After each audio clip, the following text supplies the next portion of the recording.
On Christmas Eve 1914, thousands of men left their trenches and shook hands with the enemy they had been killing. It is a little after dark on the 24th of December, 1914, in a wet ditch south of Ypres. The frost has come down hard for the first time in weeks, which means that for the first time in weeks the mud is solid and a man can stand up straight. A rifleman of the London Rifle Brigade is watching the German parapet about 100 yards away when a light appears on top of it. Then another. Then a line of them, all the way down the enemy trench. His first thought is not peace on earth. His first thought is that they are being lit up to be shot at, because for 5 months the rule on that ground had been absolute.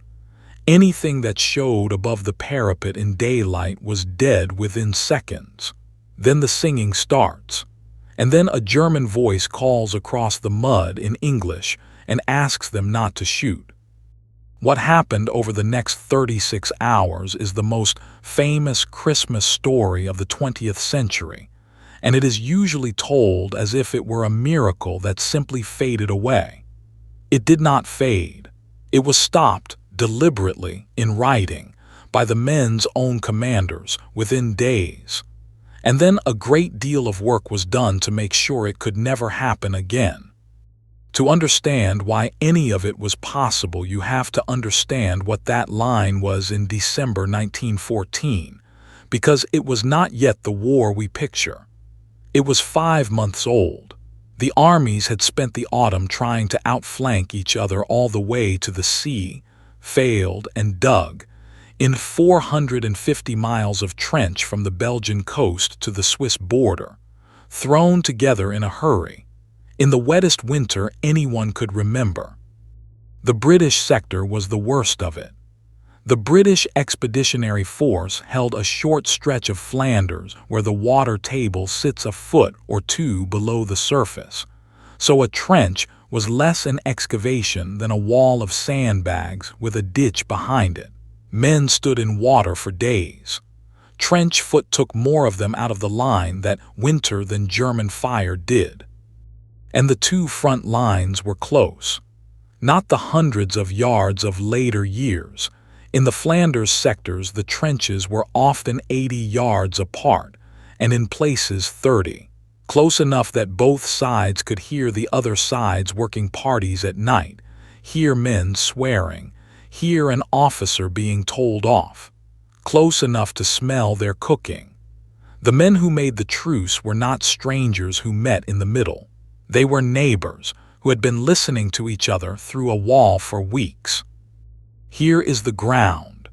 This is a thin strip of Flanders running south from Ypres past Ploegsteert and Frelinghen towards Armentières, the sector where most of the well-documented meetings took place, and where nearly all of the surviving letters were written. There had also been an official attempt at a Christmas truce, and it had already failed.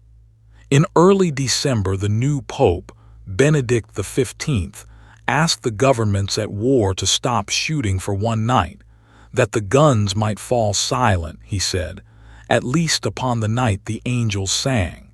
Every government involved declined. The truce that happened 3 weeks later was not sanctioned by anybody. That is the whole point of it. What made the difference on the ground was the weather and the post.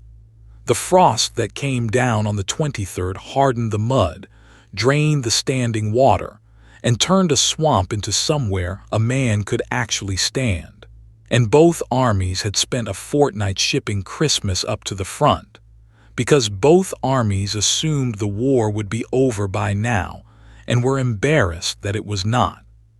The German effort was the more organized of the two. The German army sent tens of thousands of small Christmas trees to the Western Front, with candles, and this is the detail that turns the whole story. The German soldiers put the trees up on the parapet, on top, in the open, lit, on a line where showing your head above the sandbags had been fatal since September. Read the letters and you find the same sequence over and over, in sector after sector, written by men who had no way of knowing anyone else was doing the same thing. Lights along the enemy parapet, then singing, then applause from the other trench, because the alternative to applause was shooting and nobody shot.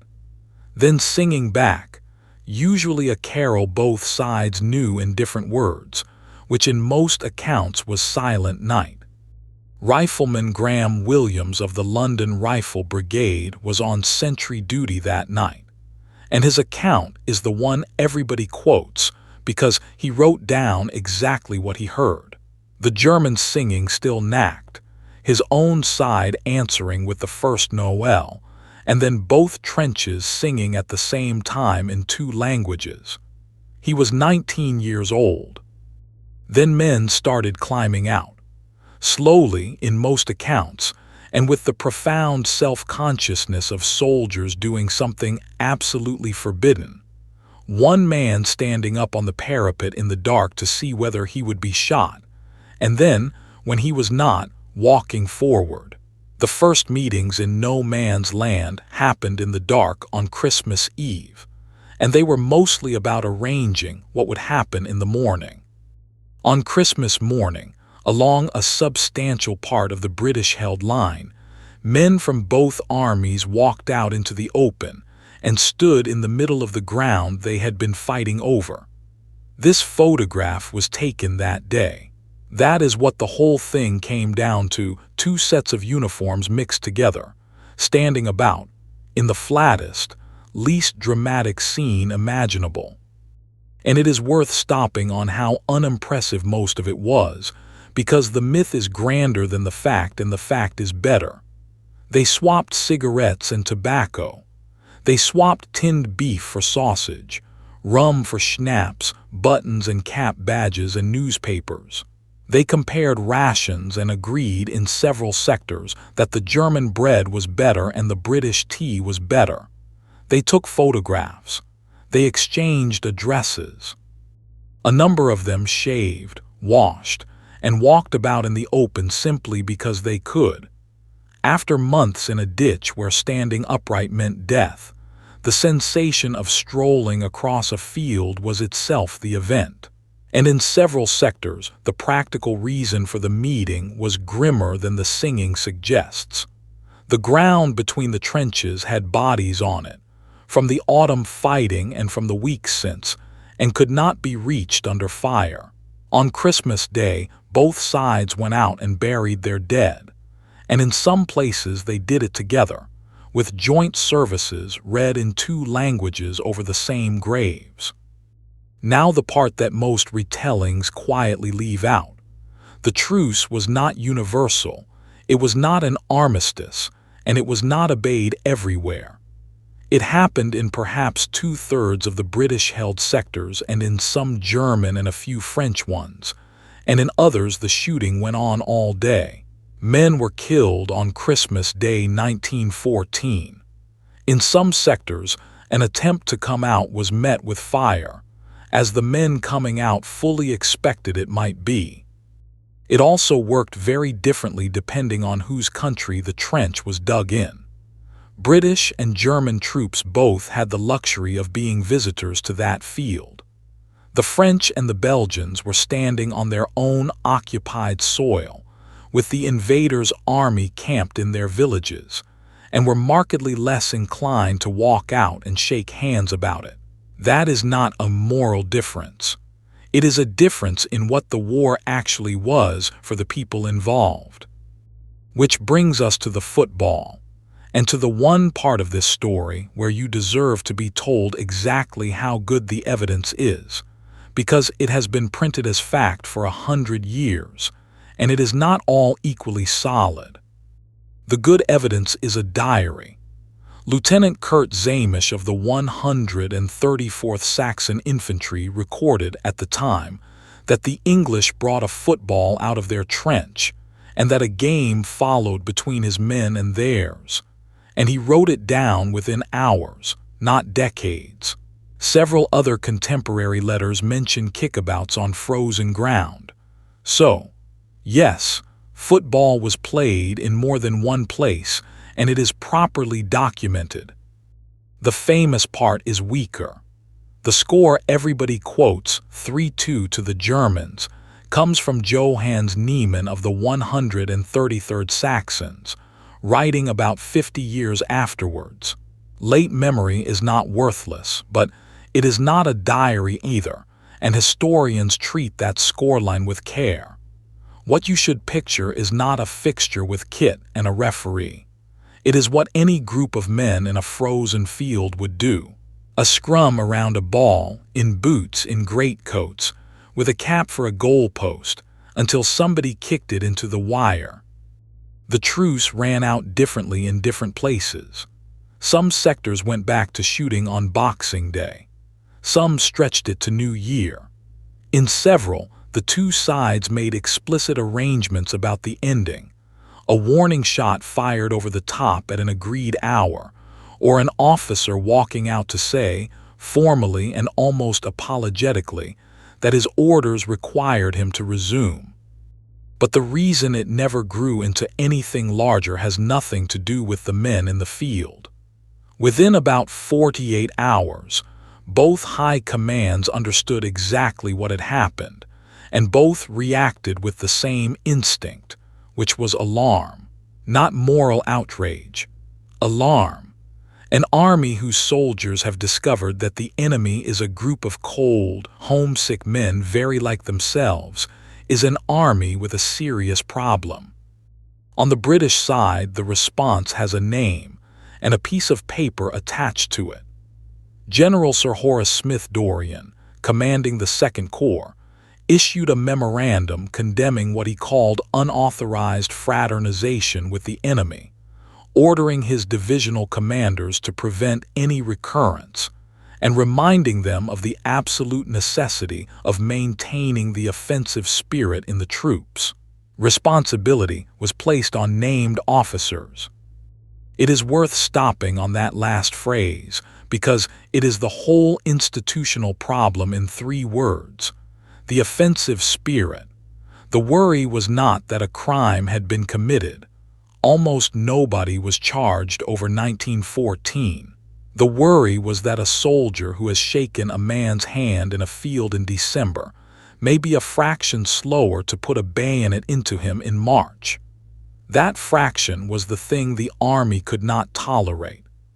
Sir John French, commanding the whole British Expeditionary Force, wrote later that when the reports reached him, he issued immediate orders to prevent any recurrence, and took what he described as certain steps to ensure that nothing of the kind should happen again. He also noted, with the sort of honesty that survives in memoirs and not in dispatches, that he had come to understand what had really lain behind it. He stopped it anyway.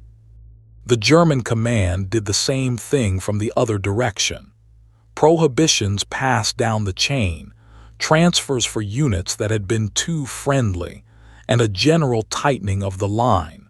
Neither army punished many private soldiers over 1914. What both armies did instead was far more effective, and it is the reason this story has no sequel.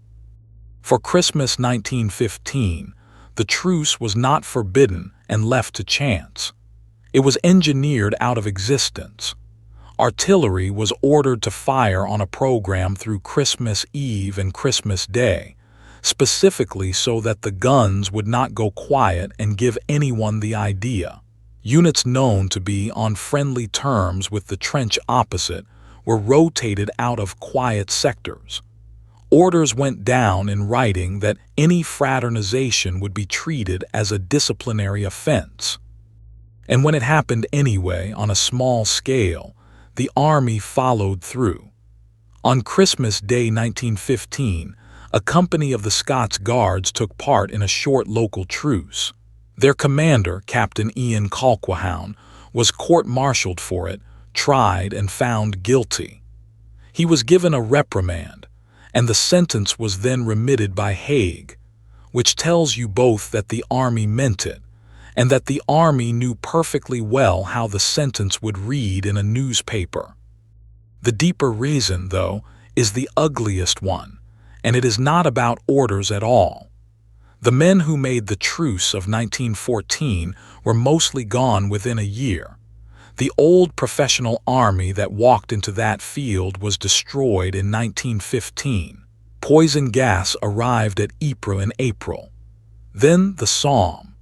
The soldiers who came afterwards had been raised on 2 years of atrocity reporting, had lost brothers, and by and large did not want to shake anybody's hand.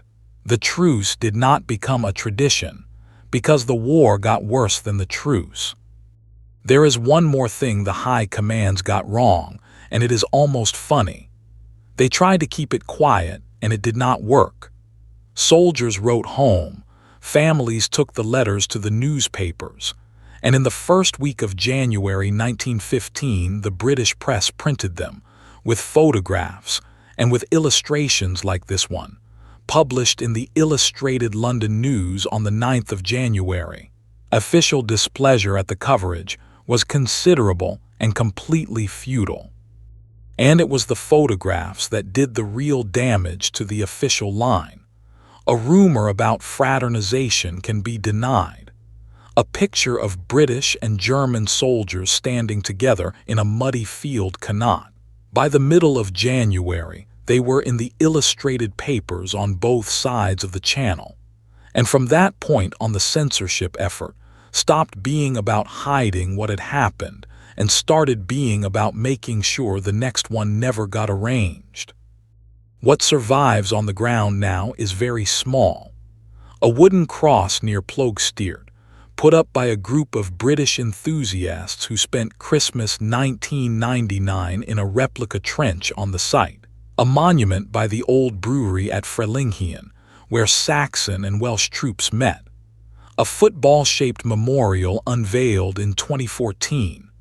Preserved trench lines a few miles away, kept as they were, empty, with grass growing over the corrugated iron. And the men themselves were mostly clear-eyed about what they had done. They did not think they had ended the war. Read the letters, and what you find, over and over, is a kind of embarrassed astonishment.